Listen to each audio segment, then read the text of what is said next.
Welcome back to Living with a Classic, another episode of Daily Driving a Classic Weekly, where you follow along on my adventures of daily driving classic cars. This is one of my daily drivers. It's my 1975 Jaguar XJ6, which I've been daily driving during the winter, and it's done surprisingly well with a lot of snow and ice here. Never got stuck or anything, never failed to start, and it was a real trooper. However, some small things did happen which weren't really big enough to take the car completely off the road, except the last little head gasket issue, which seems to be fixed now, so hopefully that is fine. However, there were some exhaust leaks, a small one during startup, which was just really when it was cold and then it went away, but still annoying and needs to be fixed. There was some water leak into the cabin through one of the doors. I never actually fit some parts under the engine bay when I put it back together. The whole preheating of the carbs, that was never fitted. So we're going to try and do all of that now, just over the course of one video. It might be a little bit of a longer video, but I hope you guys enjoy it. Anyways, if you're new to my channel, I hope you stick around and consider subscribing. I put new videos every week, so there's always something fun to watch here on the channel. Anyways, let's get started. As I mentioned, I'm going to fix a few things that are a little bit overdue on this car, because I want to get out on the road again and actually enjoy it now that it seems to be running fine. I drove a little bit yesterday. It's running really beautifully.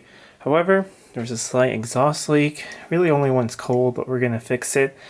While driving in winter, I hit something. I think, at least I felt a big bump. I think I hit maybe a rock in the snow, or if I hit, I don't know, a piece of ice. It knocked this part of the exhaust a little bit down pipe here. So it leaks a little bit in the rear here.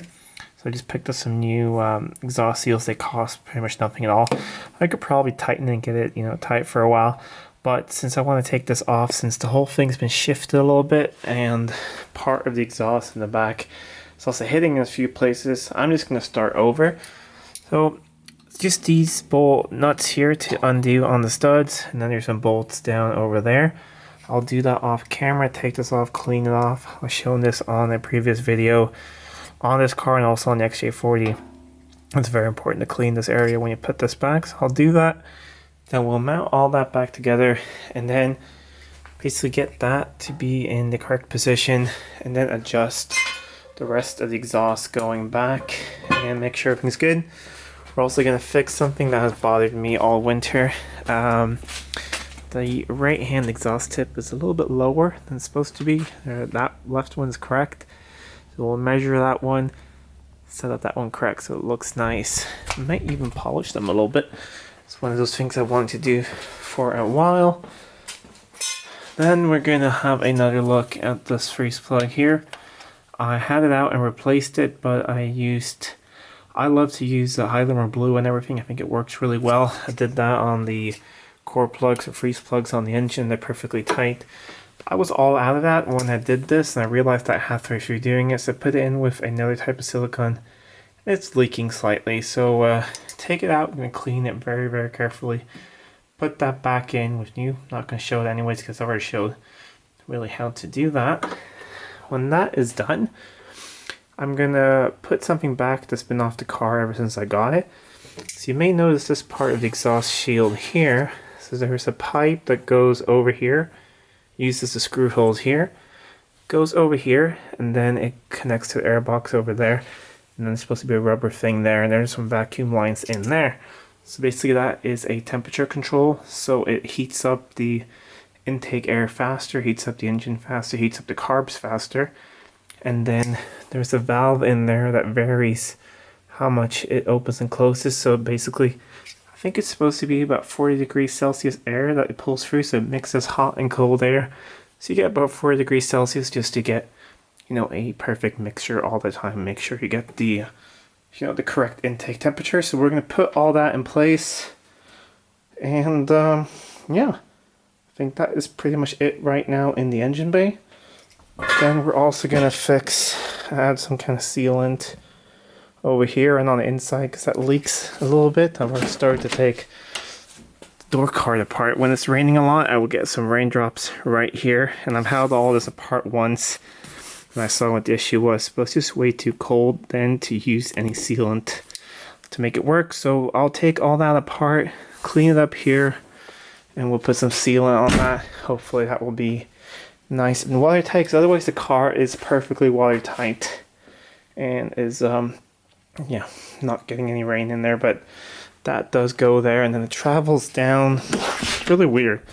Goes here, then it travels down here, and you see it's down there where the carpet's broken, and then it just gathers here on the floor, and I gotta clean it up. So those are the projects for right now, and yep, I will turn off the camera right now. I will remove all this stuff, and then we'll get back to when it's all ready to be put back together.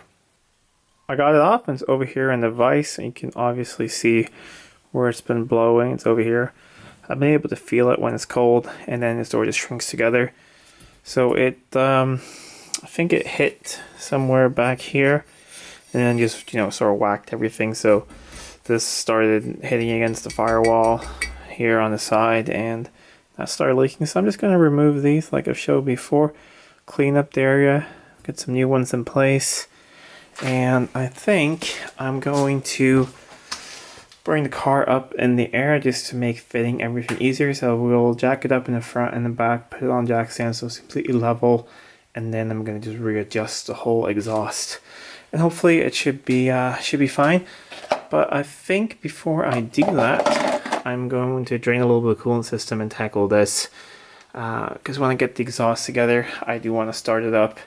I do use a tiny bit of exhaust sealing paste, not the thick kind that you use for, that some people use to fix holes or something. That stuff doesn't work. This is exhaust mounting paste, so it's just very, very thin to make sure that it's first couple starts up, it's nice and tight, and then it really doesn't matter after that. But it's good stuff to use. So yeah, I will do that, and then when you'll see next, that should have a new frost plug or core plug in it, and I'll be ready to put the exhaust back on. It's the next day now, and I did fit that new core plug or freeze plug yesterday, so it should be all dry now, ready to fill up the coolant system again. The car is up in the air now, pretty high on jack stands. So I will crawl under to fit the part exhaust again. Have it here with the new seals. Just gonna put a light smear of assembly paste on that.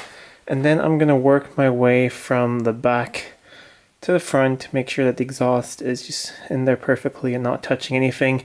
It's really quite too tight with it on jack stands to film at the same time. So I will do that, and then maybe in a future video or something, when I can borrow a friend's lift or something, maybe we can have a look at how to properly hang one of these exhaust systems. But I will hang it all now, and then I'll try and film afterwards when it's all done to show you guys basically what it looks like and how it's very, very tight tolerances with the exhaust system on these cars. The exhaust is in place and all tightened up now, but before we start up the engine, and also before I fill up the coolant, I want to put up this crossover pipe, which I know a lot of you guys have asked about if it's missing, and it has been. I just haven't really had a chance to put it on, because when I made new hoses for the AED, I made it a little bit too long. And I've actually probably just been a little bit too lazy to take all that apart, but I just took that apart, shortened that up so this crossover will fit. It was all painted when I painted everything else. It's just held in place with 2 screws on the cam cover, so one here, one over there.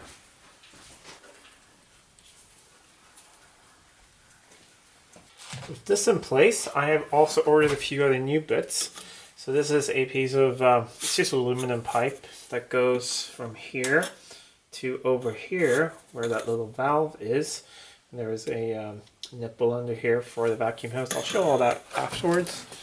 And I also got one of these, which is a new rubber thing that goes in between here. So I'm going to open up the air filter, put this on with new clamps, and then try and get this thing on, which I think is going to be a tight fit.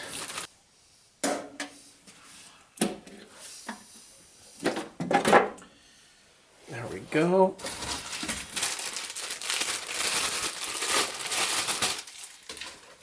This is really nice and soft and brand new.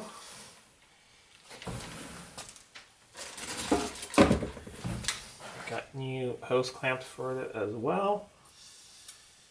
So my goal is to try and get this on without having to remove too much stuff, because you want to get this out without scratching it, you need to remove that this piece here.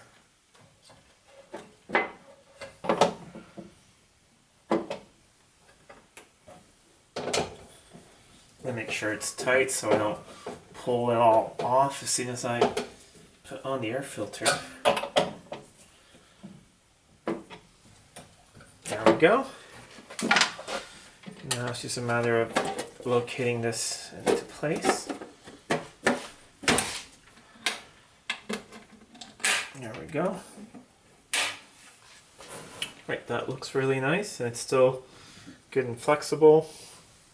Now onto this thing, which goes between here. Get the small clamps for it.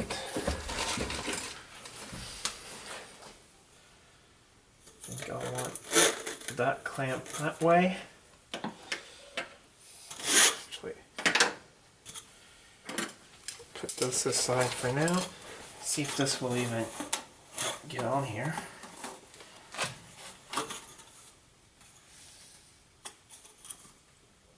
I'll try stretching it just a little bit.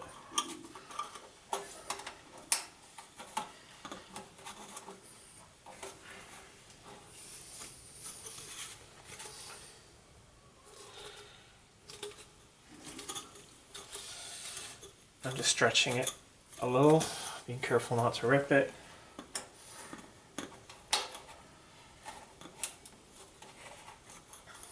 Lots of trial and error later, and I found the solution is to pull it apart as much as possible where you want it to get over there and just flatten it with your fingers, and then it will basically, it will slide on there.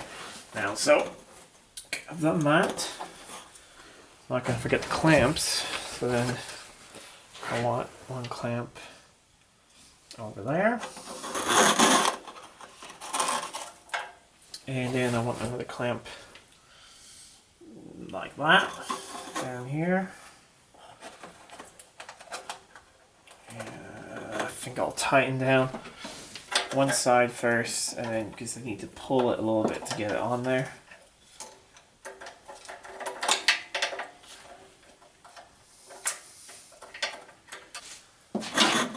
And then I can just push on the last bit here, hopefully. Now that's on. Just going to tighten down this clamp as well. I know you guys can't see too much there, but once I have all this together now, I will show you what it looks like. Now it's all in place.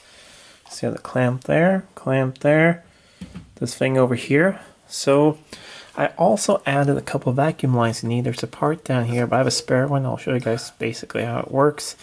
There's two vacuum connections here, over here. So one goes from here, or from here to here. So this is what opens and closes a valve in here, just to select if you get air from here, so that's cold air, or air from here, that's hot air. And then there is a vacuum nipple right under there. I had it blocked off before, just with this little screw in it. So let me see how I can show you guys the spare one I have here. So there's the little control valve. So you see there's two vacuum connections on it. So this is just, bimetal, senses heat. When it gets hot, it, I believe it, I'm not sure if it opens and closes, I can't really remember, but I think when it gets hot, it opens, and then when it gets cold, it closes, but I don't really remember. We could do an experiment sometime in a future video if you want to. We could show how one of these works. I did test that one, and it moved when I put all this together about a year ago. Just haven't got around to fit the rest of it. But now all of that should work, should help with cold running, should let the car warm up a little faster, and also on hot days making sure that it gets nice cool air when it needs to. So now I can fill up the coolant system, and then we can finally start it up and hear if the exhaust system has leaks or not. Before we start it up, I promised to try and show the exhaust system. I don't have the car super high up, so it won't be the easiest thing, but here's the downpipe that we had off. There's a joint over there. Then it continues as one pipe, and it splits into two over here. Then there are two resonators and mufflers back here, one on each side, two more in the back. I'll crawl in from the other side and show you just how tight it is next to the rear brakes. Okay, this will be a little difficult to show, but here is that muffler we saw before, and here is the back one. And then the pipe, S is up over, the axle shafts going out here. Here is the diff. Here are the rear brake discs. The calipers there, as you see just how close is the calipers there. I mean, I can just get my finger in between. That is pretty much the space you have to work with, because if you got more there, it's not going to fit over here. And yeah, just basically shake it around, make sure it's not touching anything. Doesn't seem to, so I don't think we're going to have any weird vibrations or anything, hopefully. So now I have put coolant in the car. Let's see if it fires into life. I have the door card off. I took this off a little bit earlier just to dry this out. I'm going to put sealant on the other side of the seal here and on this side as well. The rust that you're seeing here is actually not from the door rusting. It's from, let me see, it's from this, which holds the, hard to have one hand, it holds the scraper there, or the felt against the glass in place. So I'm just going to take this over to the workbench, sand this down a little bit, and just put on some rust preventative black paint. Just make that look a little nicer. But now it's not going to leak there anymore. Hopefully it's not going to continue. So we'll clean this up a little bit more and do that in a little bit. And I'll put some sealant there as well. But now we're going to see if this thing fires into life. Hopefully no exhaust leaks.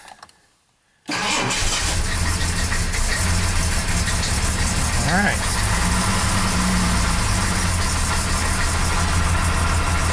Sounds nice and quiet. Let's go out and see what it sounds like. I'm gonna put my hands down here. I'm not feeling any exhaust gases or anything. We're gonna have some smoke. Also gonna put some penetrator fluid when I put all this apart on it. And yeah, we have that mounting paste, but I'm not feeling anything there. Let's have a look underneath.